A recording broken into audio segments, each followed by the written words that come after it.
आइए दोस्तों, आज हम बाबा साहब भीमराव अंबेडकर के व्यक्तित्व की चर्चा करेंगे। डॉक्टर अंबेडकर का जन्म 14 अप्रैल 1891 को हुआ था। इसी दिन अमेरिका में एक घटना हुई। अमेरिका के राष्ट्रपति इब्राहिम लिंकन की हत्या कर दी गई तथा पूरा अमेरिका शोकमय हो गया। हर तरफ सनसनाहट फैल गई।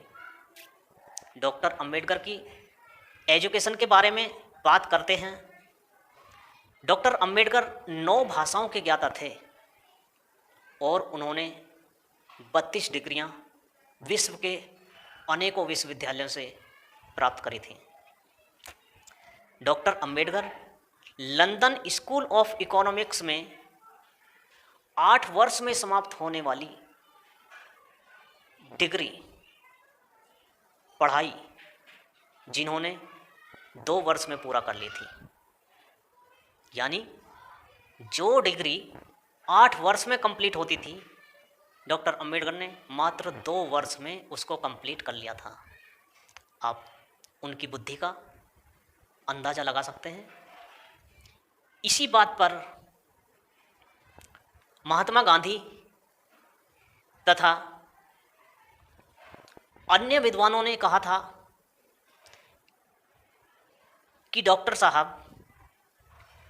500 स्नातक व 1000 विद्वानों की बुद्धि के बराबर बुद्धि रखते हैं। यानी कि डॉक्टर साहब के अंदर इतना ज्ञान था, इतनी दूरदर्शिता थी, इतनी बुद्धि थी कि वह 500 स्नातक और 1000 विद्वानों के बराबर थी। ये बात कही थी लॉर्ड लिन लियोथी और महात्मा गांधी जी ने।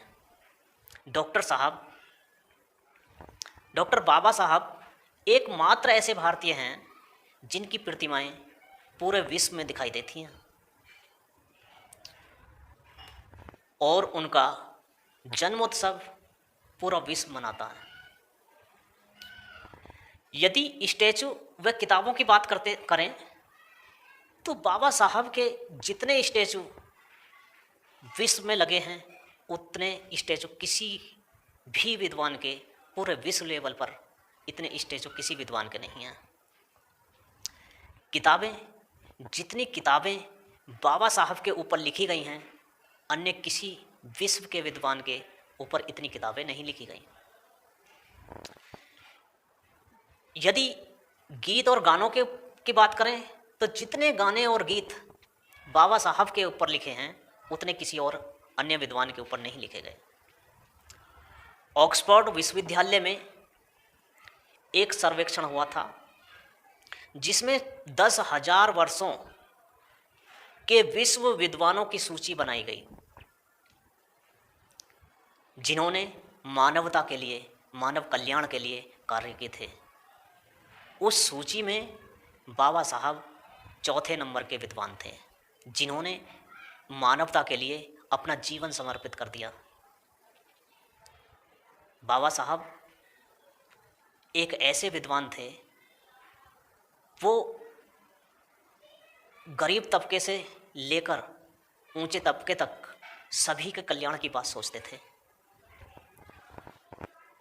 वैसे तो बाबा साहब के कार्यों का व्याख्यान करना मेरे बस की बात नहीं है, लेकिन कुछ कार्य जो मैं आपको बता रहा हूँ, वास्तव में बाबा साहब के ऐसे कार्य हैं जिनको लकीर बनाकर पूरा विश्व उनके नक्शे कदम पर चला है। पहले महिलाओं को मूर्ख व जड़ बुद्धि माना जाता था और उन्हें एक 4 दीवारी में घर के अंदर रहने के लिए मजबूर रखा जाता था। लेकिन संविधान द्वारा शिक्षा का अधिकार प्राप्त होते ही महिलाएं सीढ़ी दर सीढ़ी अपनी योग्यता का लोहा मनवाती चली गईं।